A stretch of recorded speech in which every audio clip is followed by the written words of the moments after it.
Hello everyone. Today I am going to give you second lecture on enzymes, and today we will learn about the active site of enzyme. अब active site होती क्या है? It is the region on which enzyme binds to the substrate molecule.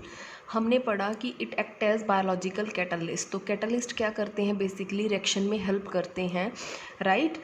तो it is the surface. Suppose this is enzyme. Enzyme के surface पे जहाँ पे वो सबस्ट्रेट के साथ लिंक करेगा and it is giving us different product, that site is known as active site. Suppose here this is active site of enzyme. Active site and substrate बहुत complement to each other in terms of shape and chemical properties. Now there is one condition कि जो active site है ये है हमारा substrate, right, and enzyme, दोनों उसकी shape जैसे ये है, ठीक है, जैसे ये फिंगर्स हैं, ये दोनों एक दूसरे के साथ ऐसे जा रही हैं, तो इट मीन्स कि जो शेप है इनकी आपस में, ठीक है, एंड जो प्रॉपर्टीज़ हैं that should be complement to each other. Enzyme binds to chemical substrate for doing the reaction, right. ऐसे सब्सटेंस जो एंजाइम के साथ बाइंड कर रहा है and it is doing some reaction, it is known as substrate, right. Now there are two definition. Active site क्या होती है? Very very important question for exam. And second one, what is substrate? Substrate क्या है? ऐसा substance जो enzyme के साथ react करके डिफरेंट प्रोडक्ट दे. नाउ जो एक्टिव साइट है एंजाइम की, इट हैज़ कैटालिटिकल ग्रुप्स, उसके ऊपर बहुत सारे ग्रुप्स लगे होते हैं, right, which is responsible for formation and degradation of chemical bond. जो रिस्पॉन्सिबल होते हैं कि वो सबस्ट्रेट के साथ किस तरह से बाइंड करता है, क्या बॉन्ड बनाएगा, बॉन्ड बनने के बाद प्रोडक्ट जब बनेगा तो वो बॉन्ड कैसे ब्रेक होगा, राइट. तो at firstly enzyme and substrate interact with one another and it leads to formation of product. This is all about the basic of active site, right. Now I am going to show you some examples.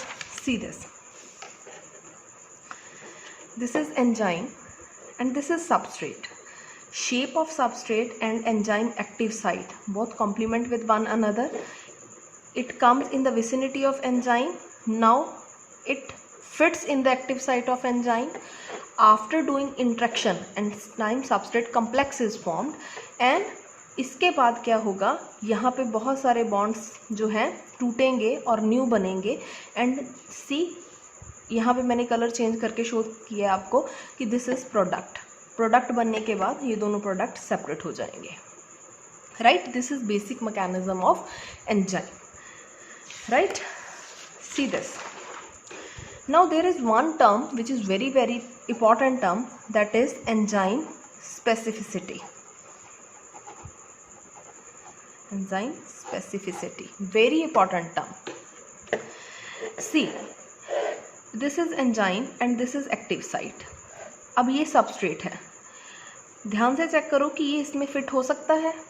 No, because shape of active site and shape of substrate don't complement with one another. इसमें ये fit नहीं होगा.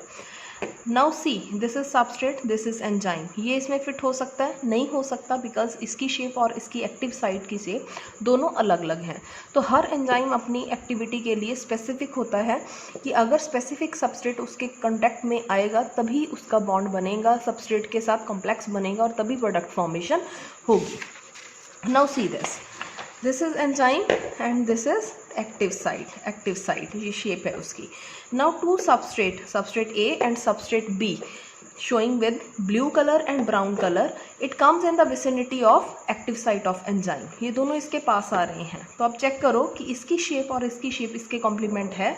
जब ये इसकी vicinity में आएंगे तो क्या होगा, ये इसमें फिट हो जाएंगे, because shape is same for active site as well as substrate. दोनों प्रॉपर फिट हो जाएंगे and enzyme joins with substrate. तो क्या बन गया ये? Enzyme substrate complex, right.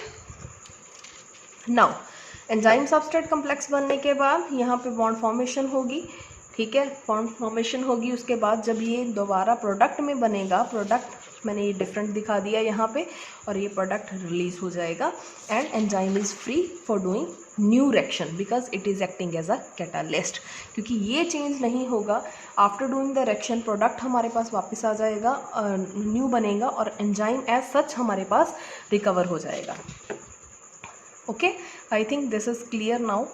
मैंने बहुत सिंपल एग्जांपल से और डायग्रामेटिकल शो किया है। ये सारा मैकेनिज्म है एंजाइम के एक्शन का कि वो किस तरह से कैसे एक्ट करेगा। Now we are doing some basic definitions जो पेपर में बहुत बहुत इंपॉर्टेंट है पेपर के लिए, और आती ही आती हैं, कोई कॉम्पिटिटिव हो वहाँ पे भी और नॉर्मल बीएससी के स्टूडेंट्स के लिए भी ये क्वेश्चन बहुत इंपॉर्टेंट है। तो I am marking is very very important. What is cofactor, right? अब कोफैक्टर होते क्या हैं? कोफैक्टर इज नॉन प्रोटीन और metallic ion that attach to the enzyme and make it active. It means कि जो एंजाइम की एक्टिविटी है that is due to cofactor। और कोफैक्टर होते क्या हैं? It may be any metallic ion or non-protein part। एक चीज़ और जो बहुत इंपॉर्टेंट है और एग्जाम्स में कॉम्पिटिटिव्स में पूछी भी जाती है, apo enzyme plus cofactor equal to holo enzyme. But it means cofactor तो हमने पढ़ लिया कि it is non protein part, metallic ion, right, which is responsible for activity of enzyme. Apo enzyme basically it is inactive in nature and it is having protein nature. ये protein part है, enzyme है, but वो inactive है। जब उसके साथ cofactor attach होगा, दोनों के कॉम्बिनेशन को क्या बोलते हैं? Holo enzyme. And when ever cofactor attached with inactive apo enzyme, ये इसकी एक्टिविटी को क्या करेगा? इन्हांस करेगा, इसको एक्टिव करेगा and it becomes active enzyme which is known as holo enzyme. Very very important part, right? What is apo enzyme, what is holo enzyme, what is cofactor? 2 marks question paper में ये आ जाते हैं। Now it means if we remove the cofactor, अगर cofactor को आप remove कर दो तो अब पीछे क्या बचा? एंजाइम जो बचेगा it is inactive in nature और वो कोई भी काम नहीं करेगा, कोई एक्टिविटी शो नहीं करेगा। फॉर एग्जाम्पल, ये आपने +1 2 में पढ़ा होगा कि कार्बोक्सीपेप्टाइडेज एंजाइम है, उसके लिए कोफैक्टर कौन सा है? Zinc 2 positive. Okay, it is metal ion. अगर ये इसके साथ है तभी ये वर्क करेगा, अदरवाइज इसकी वर्किंग नहीं है। Now, cofactors are basically of 2 types। अलग अलग बुक्स में इसका अलग अलग डेफिनेशन दिया है, तो जैसे मैंने किया है that is very very simple, तो have a look upon it. Cofactor is basically of 2 type, inorganic ions, metallic ions and complex organic molecule. Basically it is of 2 type. Ions हैं तो Mg2 positive, zinc 2 positive, copper 2 positive, Mn2 positive, iron sulphur cluster, these are examples of it, right? Complex organic molecules, it is also known as coenzymes। And coenzymes are basically, आगे इसको 2 जगह में लिखा जाता है, prosthetic group and को-सबस्ट्रेट। Now अब enzyme है, enzyme के साथ 2 चीज़ें हैं। एक चीज़ तो बहुत टाइटली अटैच है इसके साथ और एक बहुत लूज अटैच है। The group which is permanently, जो उसका पक्का दोस्त है, हम कह सकते हैं कि फ्रेंड्स हैं, जैसे दोनों साथ साथ रहते हैं, चिपके रहते हैं एक दूसरे के साथ और हर एक्टिविटी में एक दूसरे के साथ जाते हैं। तो एंजाइम का पक्का फ्रेंड कौन है? Prosthetic group. It is permanently and tightly attach to the enzyme. Now co-substrate क्या है? It is loosely bound to the enzyme, और वो तभी लगेगा एंजाइम के साथ जब उसको उसकी ज़रूरत होगी। टाइम आने पे आ सकता है वो, ठीक है, उसकी मर्जी है कि कभी वो ज्वाइन कर लेगा, काम होने के बाद वो निकल जाएगा। तो बेस्ट फ्रेंड कौन है? प्रोस्थेटिक ग्रुप, ठीक है। ये जब उसको नीड होती है तब उसके साथ अटैच हो जाता है। तो बेसिकली इन दोनों का फंक्शन क्या है? फंक्शन सेम है। It attach with enzyme and facilitate for the activity of enzyme, right? तो very very important question for exam. Now again important question for exam, and जैसे मैंने लिखा है आप पेपर में ऐसे ही एक्सप्लेन कर सकते हो, बहुत इंपॉर्टेंट पार्ट है ये। Factors affecting the enzyme activity. Now There are various factors, right? One is inhibitor also. Now, first one is temperature. See, this is enzyme activity, increase in temperature, right? अब क्या होता है, जैसे जैसे temperature increase हो गया तो graph मैंने कैसे बनाया है, ऐसे. It means at the start of temperature, when temperature is very low, enzyme activity is also low, but up to certain time, ठीक है, जब टेम्परेचर इंक्रीज करते गए थोड़ी देर बाद ये बिल्कुल मैक्सिमम हो गया. उसके बाद टेम्परेचर और इंक्रीज कर रहे हो आप, बट इसका जो रेट है, एंजाइम एक्टिविटी है, वो कम होती गई. वाई? सी, मैंने बहुत सिंपल करके लिखा है. There are two cases. At the low temperature enzyme activity is low, right? Low है. क्यों लो है? क्योंकि टेम्परेचर अगर नहीं दिया आपने, कम है बिल्कुल टेम्परेचर, तो उसकी काइनेटिक एनर्जी एंजाइम की एंड सबस्ट्रेट की, that is also very very slow. अगर एंजाइम की एक्टिविटी एनर्जी कम है, ठीक है, kinetic energy which is use for movement, मतलब इससे मूवमेंट होती है काइनेटिक एनर्जी से, इन दोनों की अगर एनर्जी कम है तो स्लो मूवमेंट होगी. स्लो मूवमेंट होगी तो इफेक्टिव कोलिजन्स हैं जो, वो नहीं होंगे. That's why rate is nearly zero eight the start. Now जैसे जैसे टेम्परेचर इंक्रीज़ कर रहे हैं, टेम्परेचर इंक्रीज़ करते हैं, पानी बॉयल करने के लिए आपने रखा, इनिशियली वो ठंडा है, फिर आप देखोगे बबल्स नीचे से ऊपर आ रहे हैं, राइट? बबल्स ऊपर आ रहे हैं तो it means kinetic energy of particles increasing, ठीक है, तो वो एक जगह से दूसरी जगह पे मूव करने लग गए और पानी गर्म होने लग गया. In the same way when temperature increases, kinetic energy increases. Kinetic energy increase होगी तो पार्टिकल एक दूसरे में कोलिजन ज़्यादा करेंगे और रेट ऑफ फ्रैक्शन जो है हमारा बढ़ जाएगा. But after some time, after उसके बाद भी अगर आप टेम्परेचर इंक्रीज़ करोगे तो हमारे पास रेट डिक्रीज़ हो रहा है. Third case. क्यों? क्योंकि अगर आप उससे ज़्यादा टेम्परेचर करोगे तो उसकी जो हमारे पास एंजाइम की एक्टिव साइट है, या एंजाइम का जो स्ट्रक्चर है, या उसके अंदर जो भी उसके केमिकल बॉन्ड हैं, वो क्या हो जाएंगे, डीनेचर्ड हो जाएंगे, उसकी शेप चेंज हो जाएगी और वो डिस्ट्रॉय हो जाएगा सारा. और उसके बाद वो कोई भी सबस्ट्रेट के साथ कॉम्प्लेक्स नहीं बना पाएगा और रिएक्शन नहीं होगी. तो there is one important question, the temperature at which activity of enzyme is maximum, that temperature is known as optimum temperature, राइट? तो मैं फिर रिपीट कर रही हूँ, लो टेम्परेचर पे काइनेटिक एनर्जी दोनों की, एंजाइम की, सबस्ट्रेट की कम होगी. That's why they are not doing, they are moving slowly and no effective collision is there. That's why rate is nearly zero. But after this, जब आप temperature increase कर रहे हो, काइनेटिक एनर्जी बढ़ गई, कोलिजन्स बढ़ेंगे, कोलिजन्स बढ़ने से क्या होगा, रेट इंक्रीज़ होगा. बट फर्दर उसके बाद और 60, 70, 80, 90 तक अगर आप जाओगे तो जो है एंजाइम है, उसकी जो एक्टिविटी है वो सारी डिस्ट्रॉय हो जाएगी, बिकॉज एंजाइम डीनेचर्ड हो जाएगा और उसके जो है सारी ऑल्ट्रेशन से वो आगे कोई भी काम नहीं करेगा. राइट? नाउ ये मैंने आपको सारा बता दिया. Second one is pH. ठीक है, अब पीएच क्या होती है? PH is scale which tells us about acidity and basicity of anything, कि वो एसिडिक है, बेसिक है, उस हमें कैसे पता चलता है? पीएच स्केल से. And it ranges from 1 to 14. अगर हमारा 7 है जो न्यूट्रल हम लेते हैं और 7 से कम है, that means it is acidic. 7 to 14 it means it is basic in nature. Same graph is obtained in the case of pH also. Enzyme activity, this is increase in pH. पहले pH अगर कम है तो enzyme activity भी कम है.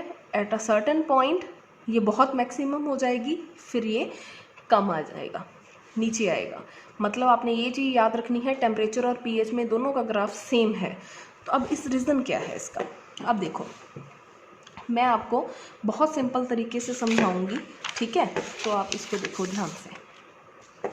सी, this is enzyme.